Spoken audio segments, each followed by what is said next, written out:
ಓಂ ಶಾಂತಿ ವಾಣಿ date 8/7/2020 ಪ್ರಾತಃ ಮುರಳಿ. ಓಂ ಶಾಂತಿ. ಬಾಪ್ ದಾದಾ ಮಧುಬನ. ಮಧುರ ಮಕ್ಕಳೇ, ಈ ನಿಮ್ಮ ಜೀವನವು ಬಹಳ ಬಹಳ ಅಮೂಲ್ಯವಾಗಿದೆ, ಏಕೆಂದರೆ ನೀವು ಶ್ರೀಮತದ ಅನುಸಾರ ವಿಶ್ವದಲ್ಲಿ ಸೇವೆ ಮಾಡುತ್ತಿದ್ದೀರಿ.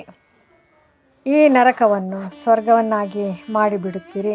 ಪ್ರಶ್ನೆ: ಖುಷಿಯು ಮಾಯವಾಗಲು ಕಾರಣ ಹಾಗೂ ಅದರ ನಿವಾರಣೆ ಏನು? ಉತ್ತರ: ದೇಹ ಅಭಿಮಾನದಲ್ಲಿ ಬರುವ ಕಾರಣ. ಮನಸ್ಸಿನಲ್ಲಿ ಯಾರ ಪ್ರತಿಯಾದರೂ ಸಂಶಯವು ಉತ್ಪನ್ನವಾಗುತ್ತದೆ ಎಂದರೂ ಸಹ ಖುಷಿಯು ಮಾಯವಾಗಿ ಬಿಡುತ್ತದೆ.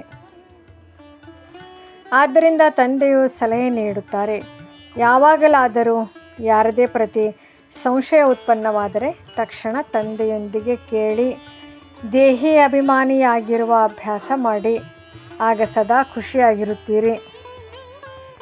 ಓಂ ಶಾಂತಿ. ಶ್ರೇಷ್ಠಾತಿ ಶ್ರೇಷ್ಠ ಭಗವಂತ ಮತ್ತು ಭಗವಾನ್ ವಾಚ್: ಮಕ್ಕಳ ಸನ್ಮುಖದಲ್ಲಿ ನಾನು ನಿಮ್ಮನ್ನು ಶ್ರೇಷ್ಠಾತಿ ಶ್ರೇಷ್ಠರನ್ನಾಗಿ ಮಾಡುತ್ತೇನೆ. ಅಂದ ಮೇಲೆ ನೀವು ಮಕ್ಕಳಿಗೆ ಎಷ್ಟೊಂದು ಖುಷಿ ಇರಬೇಕು. ತಂದೆಯು ನಮ್ಮನ್ನು ಇಡೀ ವಿಶ್ವದ ಮಾಲೀಕರನ್ನಾಗಿ ಮಾಡುತ್ತಾರೆ ಎಂಬುದನ್ನು ತಿಳಿದುಕೊಂಡಿದ್ದೀರಿ. ಪರಮಪಿತ ಪರಮಾತ್ಮನು ಸರ್ವಶ್ರೇಷ್ಠನಾಗಿದ್ದಾರೆ ಎಂಬ ಮಾತನ್ನು ಮನುಷ್ಯರು ಸಹ ಹೇಳುತ್ತಾರೆ. ಸ್ವಯಂ ತಂದೆಯೇ ತಿಳಿಸುತ್ತಾರೆ, ನಾನು ವಿಶ್ವದ ಮಾಲೀಕನಾಗುವುದಿಲ್ಲ.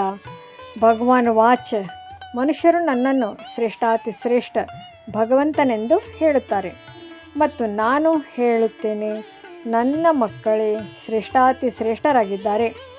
ತಂದೆಯು ಇದನ್ನು ಸಿದ್ಧ ಮಾಡಿ ತಿಳಿಸುತ್ತಾರೆ. ಕಲ್ಪದ ಹಿಂದಿನ ತರಹ ಡ್ರಾಮಾನುಸಾರ ಪುರುಷಾರ್ಥವನ್ನು ಮಾಡಿಸುತ್ತಾರೆ. ಮಕ್ಕಳೇ, ಯಾವುದೇ ಮಾತು ಅರ್ಥವಾಗದಿದ್ದರೆ ಕೇಳಿ ಎಂದು ತಂದೆ ತಿಳಿಸುತ್ತಾರೆ. ಮನುಷ್ಯರಿಗೆ ಏನೂ ಗೊತ್ತಿಲ್ಲ. ಪ್ರಪಂಚವೇನು, ವೈಕುಂಠವೆಂದರೇನು ಎಂದು ತಿಳಿದಿಲ್ಲ. ಎಷ್ಟು ಮಂದಿ ರಾಜರು ಮೊದಲಾದವರು ಇದ್ದು ಹೋಗಿದ್ದಾರೆ. ಅಮೇರಿಕಾದಲ್ಲಿ ಎಷ್ಟೊಂದು ಧನವಂತರಿದ್ದಾರೆ. ಆದರೆ ಈ ಲಕ್ಷ್ಮೀನಾರಾಯಣರ ತರಹ ಇರಲು ಸಾಧ್ಯವಿಲ್ಲ. ಅವರಂತೂ ಶ್ವೇತ ಭವನ ಇತ್ಯಾದಿಗಳನ್ನು ಕಟ್ಟಿಸುತ್ತಾರೆ. ಆದರೆ ಸತ್ಯುಗದಲ್ಲಂತೂ ರತ್ನ ಜಡಿತವಾದ ಮಹಲುಗಳಿರುತ್ತವೆ. ಅದಕ್ಕೆ ಸುಖಧಾಮವೆಂದು ಹೇಳುತ್ತಾರೆ. ನಿಮ್ಮದು ಹೀರೋ ಹೀರೋಯಿನ್ ಪಾತ್ರವಾಗಿದೆ. ನೀವು ವಜ್ರವಾಗುತ್ತೀರಿ.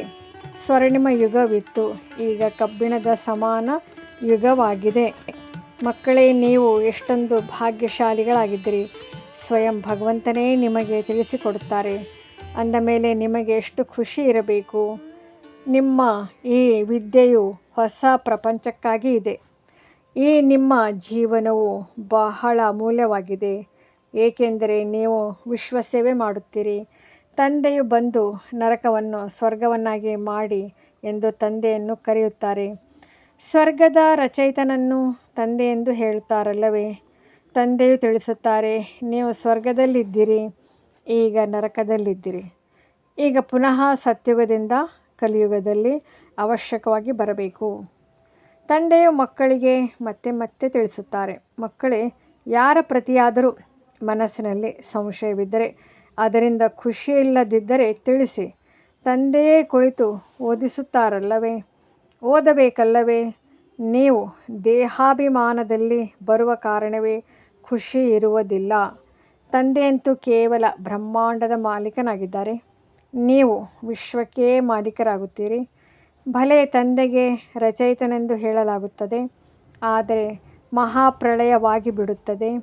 ಅವರು ಬಂದು ಹೊಸ ಪ್ರಪಂಚವನ್ನು ರಚಿಸುತ್ತಾರೆಂದಲ್ಲ.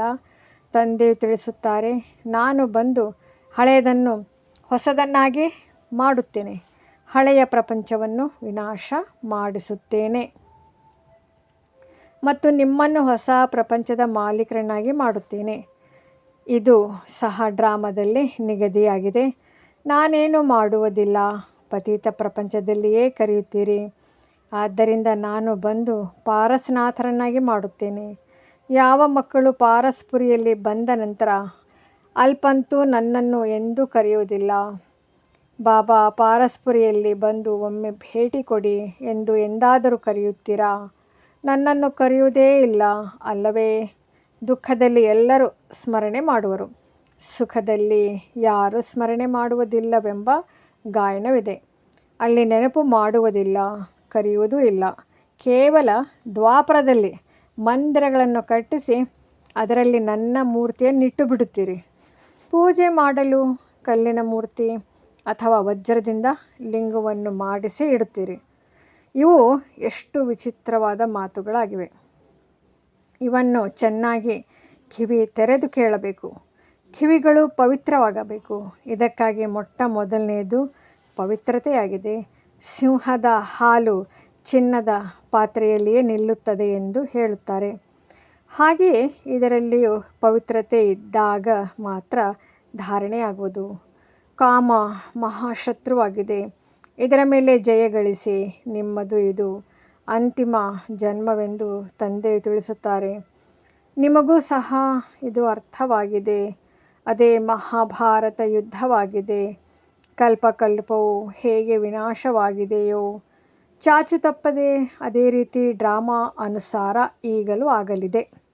ನೀವು ಮಕ್ಕಳು ಸ್ವರ್ಗದಲ್ಲಿ ಪುನಃ ತಮ್ಮ ಮಹಲುಗಳನ್ನು ಕಟ್ಟಿಸುತ್ತೀರಿ. ಹೇಗೆ ಕಲ್ಪದ ಹಿಂದೆ ಕಟ್ಟಿಸಿದಿರಿ. ಸ್ವರ್ಗಕ್ಕೆ ಪ್ಯಾರಡೈಸ್ ಎಂದು ಹೇಳುತ್ತಾರೆ. ಈ ಪ್ಯಾರಡೈಸ್ ಶಬ್ದವು ಪುರಾಣಗಳಿಂದ ಹೊರಬಂದಿದೆ. ಮಾನಸ ಸರೋವರದಲ್ಲಿ ದೇವತೆಗಳಿರುತ್ತಿದ್ದರು ಎಂದು ಹೇಳುತ್ತಾರೆ. ಅದರಲ್ಲಿ ಯಾರು ಮುಳುಗಿದರೂ ಸಹ ಫರಿಷ್ಠೆಗಳಾಗಿ ಬಿಡುವರು. ವಾಸ್ತವದಲ್ಲಿ ಇದು ಜ್ಞಾನ ಮಾನಸ ಸರೋವರವಾಗಿದೆ. ಇದರಲ್ಲಿ ನೀವು ಹೇಗಿದ್ದವರು ಏನಾಗಿ ಬಿಡುತ್ತೀರಿ. ಶೋಭಾಯಮಾನವಾಗಿರುವವರಿಗೆ ಫರಿಷ್ಠೆ ಎಂದು ಹೇಳುತ್ತಾರೆ. ರೆಕ್ಕೆಗಳಿಂದ ಕೂಡಿದ ಫರಿಷ್ಠೆಗಳಿರುತ್ತಾರೆಂದಲ್ಲ. ಹೇಗೆ ನೀವು ಪಾಂಡವರಿಗೆ ಮಹಾವೀರರೆಂದು ಹೇಳಲಾಗುತ್ತದೆ. ಇದಕ್ಕೆ ಅವರು ಪಾಂಡವರ ದೊಡ್ಡ ದೊಡ್ಡ ಚಿತ್ರಗಳು, ಗುಹೆಗಳು ಇತ್ಯಾದಿಯನ್ನು ತೋರಿಸಿದ್ದಾರೆ. ಭಕ್ತಿ ಮಾರ್ಗದಲ್ಲಿ ಎಷ್ಟು ಹಣವನ್ನು ನಷ್ಟ ಮಾಡುತ್ತಿರುತ್ತಾರೆ.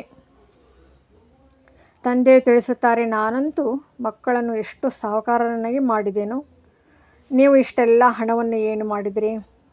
ಭಾರತವು ಎಷ್ಟು ಧನವಂತನಾಗಿತ್ತು. ಈಗ ಭಾರತದ ಸ್ಥಿತಿ ಏನಾಗಿದೆ. ಯಾವುದು 100% ಸಾಹುಕಾರನಾಗಿತ್ತೋ ಅದು ಈಗ 100% ಬಡ ದೇಶವಾಗಿ ಬಿಟ್ಟಿದೆ. ಈಗ ನೀವು ಮಕ್ಕಳು ಎಷ್ಟೊಂದು ತಯಾರು ಮಾಡಿಕೊಳ್ಳಬೇಕು. ನಿಮ್ಮ ಮಕ್ಕಳು ಮೊದಲಾದವರಿಗೂ ಇದನ್ನು ತಿಳಿಸಿ. ಶಿವತಂದೆಯನ್ನು ನೆನಪು ಮಾಡಿ, ಆಗ ನೀವು ಕೃಷ್ಣನಂತೆ ಆಗುವಿರಿ. ಕೃಷ್ಣನು ಹೇಗಾದನೆಂದು ಯಾರಿಗೂ ತಿಳಿದಿಲ್ಲ. ಹಿಂದಿನ ಜನ್ಮದಲ್ಲಿ ಶಿವತಂದೆಯನ್ನು ನೆನಪು ಮಾಡುವುದರಿಂದಲೇ ಕೃಷ್ಣನಾದನು ಅಂದಾಗ ನೀವು ಮಕ್ಕಳಿಗೆ ಎಷ್ಟು ಖುಷಿ ಇರಬೇಕು. ಆದರೆ ಖುಷಿಯು ಯಾರಿಗೆ ಇರುತ್ತದೆ ಎಂದರೆ ಯಾರು ಸದಾ ಅನ್ಯರ ಸೇವೆಯಲ್ಲಿರುತ್ತಾರೆ. ಮುಖ್ಯವಾಗಿ ಧಾರಣೆ ಮತ್ತು ಚಲನೆಯು ಬಹಳ ಬಹಳ ರಾಯಲ್ ಆಗಿರಲಿ. ಆಹಾರ ಪಾನೀಯಗಳು ಬಹಳ ಸುಂದರವಾಗಿರಲಿ. ನೀವು ಮಕ್ಕಳ ಬಳಿ ಯಾರೇ ಬರಲಿ ಅವರಿಗೆ ಪ್ರತಿಯೊಂದು ಪ್ರಕಾರದಿಂದ ಸೇವೆ ಮಾಡಬೇಕು. ಅದು ಸ್ಥೂಲವಾಗಿಯೂ ಸೂಕ್ಷ್ಮವಾಗಿಯೂ ಶಾರೀರಿಕ ಆತ್ಮಿಕ ಎರಡೂ ಪ್ರಕಾರವಾಗಿ ಸೇವೆ ಮಾಡುವುದರಿಂದ ಬಹಳ ಖುಷಿ ಇರುವುದು. ಯಾರೇ ಬಂದರೂ ಸಹ ಅವರಿಗೆ ನೀವು ಸತ್ಯನಾರಾಯಣನ ಕಥೆಯನ್ನು ಹೇಳಿ. ಶಾಸ್ತ್ರಗಳಂತೂ ಏನೇನೋ ಕಥೆಗಳನ್ನು ಬರೆದು ಬಿಟ್ಟಿದ್ದಾರೆ. ವಿಷ್ಣುವಿನ ನಾಭಿಯಿಂದ ಬ್ರಹ್ಮನು ಬಂದನು ಮತ್ತು ಬ್ರಹ್ಮನ ಕೈಯಲ್ಲಿ ಶಾಸ್ತ್ರವನ್ನು ತೋರಿಸಿದ್ದಾರೆ. ವಿಷ್ಣುವಿನ ನಾಭಿಯಿಂದ ಬ್ರಹ್ಮನು ಹೇಗೆ ಬರುತ್ತಾನೆ ಎಂಬುದರಲ್ಲಿ ಎಷ್ಟು ರಹಸ್ಯವಿದೆ. ಮತ್ತಾರೂ ಈ ಮಾತುಗಳನ್ನು ಅರಿತುಕೊಂಡಿಲ್ಲ. ನಾಭಿಯಿಂದ ಬರುವ ಮಾತೇ ಇಲ್ಲ. ಬ್ರಹ್ಮನಿಂದ ವಿಷ್ಣು, ವಿಷ್ಣುವಿಂದ ಬ್ರಹ್ಮನಾಗುತ್ತಾರೆ. ಬ್ರಹ್ಮನು ವಿಷ್ಣುವಾಗುವುದರಲ್ಲಿ 1 ಸೆಕೆಂಡ್ ಹಿಡಿಸುತ್ತದೆ. ಸೆಕೆಂಡಿನಲ್ಲಿ ಜೀವನ್ಮುಕ್ತಿ ಎಂದು ಹೇಳಲಾಗುತ್ತದೆ. ತಂದೆಯು ನೀವೇ ವಿಷ್ಣುವಿನ ರೂಪವಾಗಿರುತ್ತೀರಿ ಎಂದು ಸಾಕ್ಷಾತ್ಕಾರ ಮಾಡಿಸಿದರು. ಸೆಕೆಂಡಿನಲ್ಲಿ ನಿಶ್ಚಯವಾಯಿತು. ವಿನಾಶದ ಸಾಕ್ಷಾತ್ಕಾರವೂ ಆಯಿತು. ಇಲ್ಲವಾದರೆ ಮೊದಲು ಕಲ್ಕತ್ತಾದಲ್ಲಿದ್ದಾಗ ಎಷ್ಟೊಂದು ರಾಜನಂತಿದ್ದರೂ ಯಾವುದೇ ಕಷ್ಟವಿರಲಿಲ್ಲ. ಬಹಳ ಘನತೆಯಿಂದ ಇರುತ್ತಿದ್ದರು. ಈಗ ತಂದೆಯು ನಿಮಗೆ ಈ ಜ್ಞಾನ ರತ್ನಗಳ ವ್ಯಾಪಾರವನ್ನು ಕಲಿಸುತ್ತಾರೆ. ಆ ವ್ಯಾಪಾರವಂತೂ ಇದರ ಮುಂದೆ ಏನೇನೂ ಅಲ್ಲ. ಆದರೆ ಇವರ ಪಾತ್ರ ಮಾತ್ರ ಮತ್ತು ನಿಮ್ಮ ಪಾತ್ರದಲ್ಲಿ ಅಂತರವಿದೆ. ತಂದೆಯು ಇವರಲ್ಲಿ ಪ್ರವೇಶ ಮಾಡಿದರು. ಅನಂತರ ಇವರು ಎಲ್ಲವನ್ನು ಬಿಟ್ಟರು. ಭಟ್ಟಿ ಮಾಡಲಾಯಿತು. ನಿಮ್ಮಲ್ಲಿಯೂ ಸಹ ಎಲ್ಲವನ್ನು ಬಿಟ್ಟಿರಿ. ನದಿಯನ್ನು ದಾಟಿಯೂ ಭಟ್ಟಿಯಲ್ಲಿ ಕುಳಿತುಕೊಂಡರು. ಏನೇನೆಲ್ಲವೂ ನಡೆಯಿತು. ಯಾರದೇ ಭಯವಿರಲಿಲ್ಲ. ಕೃಷ್ಣನು ಓಡಿಸಿಕೊಂಡು ಬಂದನೆಂದು ಹೇಳುತ್ತಾರೆ. ಏಕೆ ಓಡಿಸಿದನೋ? ಅವರನ್ನು ಪಟ್ಟದ ರಾಣಿಯರನ್ನಾಗಿ ಮಾಡಿಕೊಳ್ಳಲು. ಇಲ್ಲಿ ಭಟ್ಟಿಯೂ ಆಯಿತು. ನೀವು ಮಕ್ಕಳನ್ನು ಸ್ವರ್ಗದ ಮಹಾರಾಣಿಯರನ್ನಾಗಿ ಮಾಡಿದರೆಂದು ಶಾಸ್ತ್ರಗಳಲ್ಲಿ ಏನೇನೋ ಬರೆದು ಬಿಟ್ಟಿದ್ದಾರೆ. ಆದರೆ ಪ್ರತ್ಯಕ್ಷ ರೂಪದಲ್ಲಿ ನೋಡಿದಾಗ ಹೇಗಿದೆ ಅದನ್ನು ನೀವೀಗ ತಿಳಿದುಕೊಂಡಿದ್ದೀರಿ. ಇಲ್ಲಿ ಓಡಿಸಿಕೊಂಡು ಹೋಗುವ ಮಾತೇ ಇಲ್ಲ. ಕಲ್ಪದ ಮೊದಲು ಸಹ ಈ ನಿಂದನೆಯಾಗಿತ್ತು. ಗಾಳಿ ಸುದ್ದಿ ಬಂದಿತ್ತು. ಇದಂತೂ ನಾಟಕವಾಗಿದೆ. ಏನೆಲ್ಲವೂ ಆಗುತ್ತದೆಯೋ ಅದು ಕಲ್ಪದ ಹಿಂದಿನ ತರಹ. ನೀವೀಗ ಇದನ್ನು ಬಹಳ ಚೆನ್ನಾಗಿ ತಿಳಿದುಕೊಂಡಿದ್ದೀರಿ. ಕಲ್ಪದ ಮೊದಲು ಯಾರು ರಾಜ್ಯವನ್ನು ತೆಗೆದುಕೊಂಡಿದ್ದರೋ ಅವರು ಅವಶ್ಯವಾಗಿ ಬರುತ್ತಾರೆ. ತಂದೆಯು ತಿಳಿಸುತ್ತಾರೆ, ನಾನು ಸಹ ಕಲ್ಪಕಲ್ಪವೂ ಬಂದು ಭಾರತವನ್ನು ಸ್ವರ್ಗವನ್ನಾಗಿ ಮಾಡುತ್ತೇನೆ. ಪೂರ್ಣ 84 ಜನ್ಮಗಳ ಲೆಕ್ಕವನ್ನು ತಂದೆಯು ತಿಳಿಸುತ್ತಾರೆ. ಸತ್ಯುಗದಲ್ಲಿ ನೀವು ಅಮರರಾಗಿರುತ್ತೀರಿ. ಅಲ್ಲಿ ಅಕಾಲ ಮೃತ್ಯುವಾಗುವುದಿಲ್ಲ. ಶಿವತಂದೆಯೇ ಕಾಲದ ಮೇಲೆ ಜಯವನ್ನು ಪ್ರಾಪ್ತಿ ಮಾಡಿಸುತ್ತಾರೆ. ನಾನು ಕಾಲರ ಕಾಲ ಮಹಾಕಾಲನಾಗಿದ್ದೆಂದು ಹೇಳುತ್ತಾರೆ. ಕಥೆಗಳು ಇದೆಯಲ್ಲವೇ.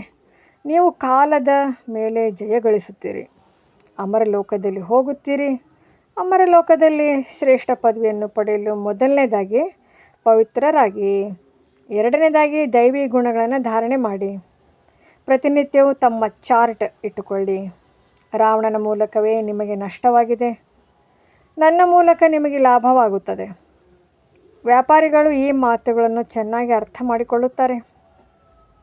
ಇವು ಜ್ಞಾನ ರತ್ನಗಳಾಗಿವೆ. ಕೆಲವರೇ ವಿರಳ ವ್ಯಾಪಾರಿಗಳು ಇವರೊಂದಿಗೆ ವ್ಯಾಪಾರ ಮಾಡುತ್ತಾರೆ. ನೀವು ವ್ಯಾಪಾರ ಮಾಡಲು ಬಂದಿದ್ದೀರಿ. ಕೆಲವರಂತೂ ಬಹಳ ಚೆನ್ನಾಗಿ ವ್ಯಾಪಾರ ಮಾಡಿ 21 ಜನ್ಮಗಳಿಗಾಗಿ ಸಂಪಾದನೆ ಮಾಡಿಕೊಳ್ಳುತ್ತಾರೆ. 21 ಜನ್ಮಗಳಷ್ಟೇ ಅಲ್ಲ, 50, 60 ಜನ್ಮಗಳ ಕಾಲ ನೀವು ಬಹಳ ಸುಖಿಯಾಗಿರುತ್ತೀರಿ. ಪದ್ಮಪದಂಪತಿಗಳಾಗಿರುತ್ತೀರಿ. ದೇವತೆಗಳು ಪಾದಗಳಲ್ಲಿ ಪದ್ಮ ಅಂದರೆ ಕಮಲವನ್ನು ತೋರಿಸುತ್ತಾರಲ್ಲವೇ. ಅರ್ಥವನ್ನು ತಿಳಿದುಕೊಂಡಿಲ್ಲ. ನೀವೀಗ ಪದ್ಮಾಪತಿಗಳಾಗುತ್ತಿದ್ದೀರಿ ಅಂದ ಮೇಲೆ ನಿಮಗೆ ಎಷ್ಟು ಖುಷಿ ಇರಬೇಕು. ತಂದೆ ತಿಳಿಸುತ್ತಾರೆ, ನಾವು ಇಷ್ಟು ಸಾಧಾರಣವಾಗಿದ್ದೇವೆ. ನೀವು ಮಕ್ಕಳನ್ನು ಸ್ವರ್ಗದಲ್ಲಿ ಕರೆದುಕೊಂಡು ಹೋಗಲು ಬಂದಿದ್ದೇನೆ. ಹೇ ಪತಿತ ಪಾವನ, ಬನ್ನಿ, ಬಂದು ಪಾವನ ಮಾಡಿ ಎಂದು ನೀವು ಕರೆಯುತ್ತೀರಿ. ಪಾವನ ಇರುವುದೇ ಸುಖಧಾಮದಲ್ಲಿ. ಶಾಂತಿಧಾಮದ ಯಾವುದೇ ಚರಿತ್ರೆ ಭೂಗೋಳವಿಲ್ಲ. ಅದು ಕೇವಲ ಆತ್ಮಗಳ ವೃಕ್ಷವಾಗಿದೆ. ಸೂಕ್ಷ್ಮತನದ ಯಾವುದೇ ಮಾತಿಲ್ಲ. ಬಾಕಿ ಈ ಸೃಷ್ಟಿ ಚಕ್ರವು ಹೇಗೆ ಸುತ್ತುತ್ತದೆ ಎಂಬುದನ್ನು ನೀವು ತಿಳಿದುಕೊಂಡಿದ್ದೀರಿ. ಸತ್ಯುಗದಲ್ಲಿ ಲಕ್ಷ್ಮೀನಾರಾಯಣರ ರಾಜ್ಯವಿತ್ತು. ಒಬ್ಬ ಲಕ್ಷ್ಮೀನಾರಾಯಣರೇ ರಾಜ್ಯ ಮಾಡುತ್ತಾರೆಂದಲ್ಲ, ವೃದ್ಧಿಯೂ ಸಹ ಆಗುತ್ತದೆ ಅಲ್ಲವೇ. ಮತ್ತು ದ್ವಾಪರದಲ್ಲಿ ಆ ಪೂಜ್ಯರು ಪೂಜಾರಿಗಳಾಗುತ್ತಾರೆ. ಮನುಷ್ಯರು ಪರಮಾತ್ಮನಿಗೆ ತಾವೇ ಪೂಜಾರಿ ಎಂದು ಹೇಳುತ್ತಾರೆ. ಹೇಗೆ ಪರಮಾತ್ಮನನ್ನು ಸರ್ವವ್ಯಾಪಿ ಎಂದು ಹೇಳಿಬಿಡುತ್ತಾರೆ. ಈ ಮಾತುಗಳನ್ನು ನೀವೇ ತಿಳಿದುಕೊಂಡಿದ್ದೀರಿ. ಶ್ರೇಷ್ಠಾತಿ ಶ್ರೇಷ್ಠ ಭಗವಂತನೆಂದು ನೀವು ಅರ್ಧಕಲ್ಪದಿಂದ ಹಾಡುತ್ತಾ ಬಂದಿದ್ದೀರಿ. ಮತ್ತು ಈಗ ಭಗವಾನ್ ವಾಚ್, ನೀವು ಶ್ರೇಷ್ಠಾತಿ ಶ್ರೇಷ್ಠ ಮಕ್ಕಳಾಗಿದ್ದೀರಿ ಅಂದ ಮೇಲೆ ಇಂತಹ ತಂದೆಯ ಮತದ ಅನುಸಾರವೂ ನಡೆಯಬೇಕಲ್ಲವೇ. ಗೃಹಸ್ಥ ವ್ಯವಹಾರವನ್ನು ಸಂಭಾಲನೆ ಮಾಡಬೇಕು. ಎಲ್ಲರೂ ಬಂದು ಇಲ್ಲಿರಲು ಸಾಧ್ಯವಿಲ್ಲ. ಎಲ್ಲರೂ ಇರುವುದಾದರೆ ಎಷ್ಟು ದೊಡ್ಡ ಮನೆಯನ್ನು ಕಟ್ಟಬೇಕಾಗುತ್ತದೆ. ಇದನ್ನು ನೀವು ಕೊನೆಗೊಂದು ದಿನ ನೋಡುತ್ತೀರಿ. ಅಬುವಿನಿಂದ ಮೇಲಿನವರೆಗೆ ದರ್ಶನಕ್ಕಾಗಿ ಎಷ್ಟು ದೊಡ್ಡ ಸಾಲು ನಿಲ್ಲುತ್ತದೆ ಎಂದು. ಯಾರಿಗೆ ದರ್ಶನವಾಗುವುದಿಲ್ಲವೋ ಅವರು ನಿಂದನೆ ಮಾಡತೊಡಗುತ್ತಾರೆ. ಮಹಾತ್ಮರ ದರ್ಶನ ಮಾಡಬೇಕೆಂದು ತಿಳಿಯುತ್ತಾರೆ. ಈಗ ತಂದೆಯಂತೂ ಮಕ್ಕಳವರಾಗಿದ್ದಾರೆ. ಮಕ್ಕಳಿಗೆ ಓದಿಸುತ್ತಾರೆ. ನೀವು ಯಾರಿಗಾದರೂ ಮಾರ್ಗವನ್ನು ತಿಳಿಸುತ್ತೀರೆಂದರೆ ಕೆಲವರು ಚೆನ್ನಾಗಿ ಅದರಂತೆ ನಡೆಯತೊಡಗುತ್ತಾರೆ. ಕೆಲವರು ಧಾರಣೆ ಮಾಡುವುದಿಲ್ಲ. ಅನೇಕರು ಕೇಳುತ್ತಿದ್ದರೂ ಸಹ ಹೊರಗಡೆ ಹೋಗುತ್ತಿದ್ದಂತೆಯೇ ಇಲ್ಲಿಯದು ಎಲ್ಲಿಗೆ, ಅಲ್ಲಿಯದು ಅಲ್ಲಿಗೆ ಎಂಬಂತೆ ಆಗಿಬಿಡುತ್ತದೆ. ಆ ಖುಷಿ ಇರುವುದಿಲ್ಲ. ವಿದ್ಯೆಯೂ ಇಲ್ಲ, ಯೋಗವೂ ಇಲ್ಲ. ತಂದೆಯು ಎಷ್ಟೊಂದು ತಿಳಿಸುತ್ತಾರೆ. ಮಕ್ಕಳೇ, ಚಾರ್ಟ್ ಇಡಿ. ಇಲ್ಲದಿದ್ದರೆ ಬಹಳ ಪಶ್ಚಾತ್ತಾಪ ಪಡಬೇಕಾಗುವುದು. ನಾವು ತಂದೆಯನ್ನು ಎಷ್ಟು ನೆನಪು ಮಾಡುತ್ತೇವೆಂದು ಚಾರ್ಟನ್ನು ನೋಡಿಕೊಳ್ಳಬೇಕು. ಭಾರತದ ಪ್ರಾಚೀನ ಯೋಗದ ಬಹಳ ಮಹಿಮೆ ಇದೆ. ಆದ್ದರಿಂದ ತಂದೆ ತಿಳಿಸುತ್ತಾರೆ, ಯಾವುದೇ ಮಾತು ನಿಮಗೆ ಅರ್ಥವಾಗದಿದ್ದರೆ ತಂದೆಯೊಂದಿಗೆ ಕೇಳಿ. ಮೊದಲು ನೀವು ಏನು ತಿಳಿದುಕೊಂಡಿರಲಿಲ್ಲ. ತಂದೆ ತಿಳಿಸುತ್ತಾರೆ, ಇದು ಮುಳ್ಳುಗಳ ಕಾಡಾಗಿದೆ. ಕಾಮ ಮಹಾಶತ್ರುವಾಗಿದೆ. ಈ ಶಬ್ದವು ಗೀತೆಯದ್ದಾಗಿದೆ. ಗೀತೆಯನ್ನು ಓದುತ್ತಿದ್ದರು ಬ್ರಹ್ಮರವರು, ಆದರೆ ಏನು ತಿಳಿದುಕೊಂಡಿರಲಿಲ್ಲ. ಇವರು ಪೂರ್ಣ ಆಯಸ್ಸು ಗೀತೆಯನ್ನು ಓದುತ್ತಿದ್ದರು. ಗೀತೆಯ ಮಹಾತ್ಮರು ಬಹಳ ಒಳ್ಳೆಯವರೆಂದು ತಿಳಿಯುತ್ತಿದ್ದರು. ಭಕ್ತಿ ಮಾರ್ಗದಲ್ಲಿ ಭಗವದ್ಗೀತೆಗೆ ಎಷ್ಟೊಂದು ಮಾನ್ಯತೆ ಇದೆ. ಇದರಲ್ಲಿ ಚಿಕ್ಕದು ಇರುತ್ತದೆ, ದೊಡ್ಡದು ಇರುತ್ತದೆ. ಕೃಷ್ಣ ಮುಂತಾದ ದೇವತೆಗಳ ಅದೇ ಚಿತ್ರಗಳು ಒಂದೊಂದು ಪೈಸೆಗೂ ಸಿಗುತ್ತಿರುತ್ತದೆ. ಮತ್ತು ಅದೇ ಚಿತ್ರಗಳಿಗೆ ಎಷ್ಟು ದೊಡ್ಡ ದೊಡ್ಡ ಮಂದಿರಗಳನ್ನು ಕಟ್ಟಿಸುತ್ತಾರೆ.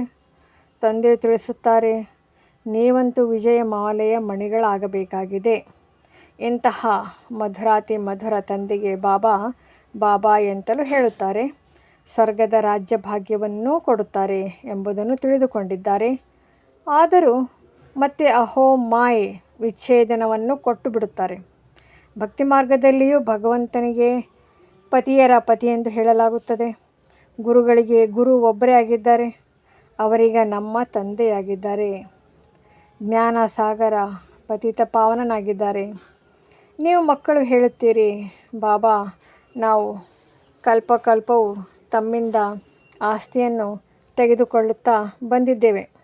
ಕಲ್ಪಕಲ್ಪವು ಮಿಲನ ಮಾಡುತ್ತೇವೆ.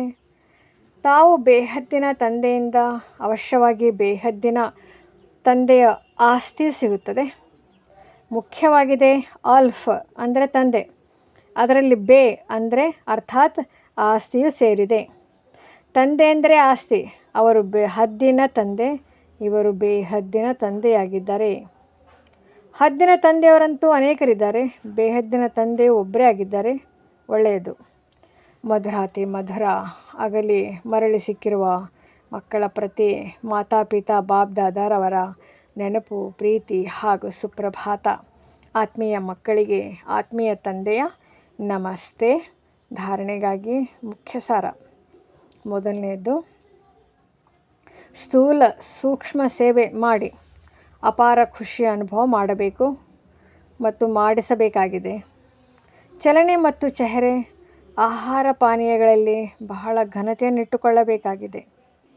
ಎರಡನೇದು, ಅಮರ ಲೋಕದಲ್ಲಿ ಶ್ರೇಷ್ಠ ಪದವಿಯನ್ನು ಪಡೆಯಲು ಪವಿತ್ರರಾಗುವ ಜೊತೆಗೆ ದೈವಿ ಗುಣಗಳನ್ನು ಧಾರಣೆ ಮಾಡಬೇಕಾಗಿದೆ. ತಮ್ಮ ಲೆಕ್ಕಪತ್ರವನ್ನು ನೋಡಿಕೊಳ್ಳಬೇಕು. ನಾನು ತಂದೆಯನ್ನು ಎಷ್ಟು ನೆನಪು ಮಾಡುತ್ತೇನೆ. ಅವಿನಾಶಿ ಜ್ಞಾನರತ್ನಗಳ ಸಂಪಾದನೆಯನ್ನು ಜಮಾ ಮಾಡಿಕೊಳ್ಳುತ್ತಿದ್ದೇನೆಯೇ. ಧಾರಣೆಯಾಗಲು ಕಿವಿಗಳು ಪವಿತ್ರವಾಗಿದೆಯೇ. ವರದಾನ, ಸೇವೆ ಮಾಡುತ್ತಾ ನೆನಪಿನ ಅನುಭವಗಳ ರೇಸ್ ಮಾಡುವಂತಹ ಸದಾ ಲವಲೀನ ಆತ್ಮಭವ. ನೆನಪಿನಲ್ಲಿರುವಿರಿ, ಆದರೆ ನೆನಪಿನ ಮೂಲಕ ಏನು ಪ್ರಾಪ್ತಿಯಾಗುವುದು, ಆ ಪ್ರಾಪ್ತಿಯ ಅನುಭೂತಿಯನ್ನು ಮುಂದುವರಿಸುತ್ತಾ ಹೋಗಿ. ಇದಕ್ಕಾಗಿ ಈಗ ವಿಶೇಷ ಸಮಯ ಹಾಗೂ ಗಮನ ಕೊಡಿ. ಇದರಿಂದ ಅರ್ಥವಾಗಲಿ. ಈ ಅನುಭವಗಳ ಸಾಗರದಲ್ಲಿ ಮುಳುಗಿ ಹೋಗಿರುವ ಲವಲೀನ ಆತ್ಮ ಎಂದು ಈ ಅನುಭವವಾಗಲಿ. ಜ್ಞಾನದ ಪ್ರಭಾವವಿದೆ, ಆದರೆ ಯೋಗದ ಸಿದ್ಧಿ ಸ್ವರೂಪದ ಪ್ರಭಾವವಾಗಲಿ. ಸೇವೆ ಮಾಡುತ್ತಾ ನೆನಪಿನ ಅನುಭವಗಳಲ್ಲಿ ಮುಳುಗಿ ಹೊಂದುತ್ತೀರಿ. ನೆನಪಿನ ಯಾತ್ರೆಯ ಅನುಭವಗಳ ರೇಸ್ ಮಾಡಿ. ಸ್ಲೋಗನ್, ಸಿದ್ಧಿಯನ್ನು ಸ್ವೀಕಾರ ಮಾಡುವುದು ಅರ್ಥಾತ್ ಭವಿಷ್ಯ ಪ್ರಾರಬ್ಧವನ್ನು ಇಲ್ಲೇ ಸಮಾಪ್ತಿ ಮಾಡಿಬಿಡಬೇಕು. ಅವ್ಯಕ್ತ ಸೂಚನೆ, ಸಂಕಲ್ಪ ಶಕ್ತಿಯನ್ನು ಜಮಾ ಮಾಡಿ ಶ್ರೇಷ್ಠ ಸೇವೆಗೆ ನಿಮಿತ್ತರಾಗಿ. ಎಷ್ಟು ತಾವು ಮಕ್ಕಳು ಶ್ರೇಷ್ಠ ಸಂಕಲ್ಪಗಳ ಶಕ್ತಿಯಿಂದ ಸಂಪನ್ನರಾಗುತ್ತಾ ಹೋಗುವಿರಿ, ಅಷ್ಟು ಶ್ರೇಷ್ಠ ಸಂಕಲ್ಪಗಳ ಶಕ್ತಿಯಿಂದ ಸೇವೆಯ ಸ್ವರೂಪ ಸ್ಪಷ್ಟವಾಗಿ ಕಾಣಿಸುತ್ತಾ ಹೋಗುವುದು. ಪ್ರತಿಯೊಬ್ಬರೂ ಅನುಭವ ಮಾಡುವರು. ನಮಗೆ ಯಾರೋ ಕರೆಯುತ್ತಿದ್ದಾರೆ. ಯಾರೋ ಬುದ್ಧಿಯ ಮೂಲಕ, ಶುಭ ಸಂಕಲ್ಪಗಳ ಮೂಲಕ ನಮ್ಮನ್ನು ಆಹ್ವಾನ ಮಾಡುತ್ತಿದ್ದಾರೆ. ಕೆಲವರು ದಿವ್ಯ ದೃಷ್ಟಿಯ ಮೂಲಕ ತಂದೆ ಹಾಗೂ ಸ್ಥಾನವನ್ನು ನೋಡುವರು. 2 ಪ್ರಕಾರದ ಅನುಭವಗಳ ಮೂಲಕ ಬಹಳ ತೀವ್ರಗತಿಯಿಂದ ತಮ್ಮ ಶ್ರೇಷ್ಠ ನೆಲೆಯನ್ನು ತಲುಪಿ ಬಿಡುತ್ತಾರೆ.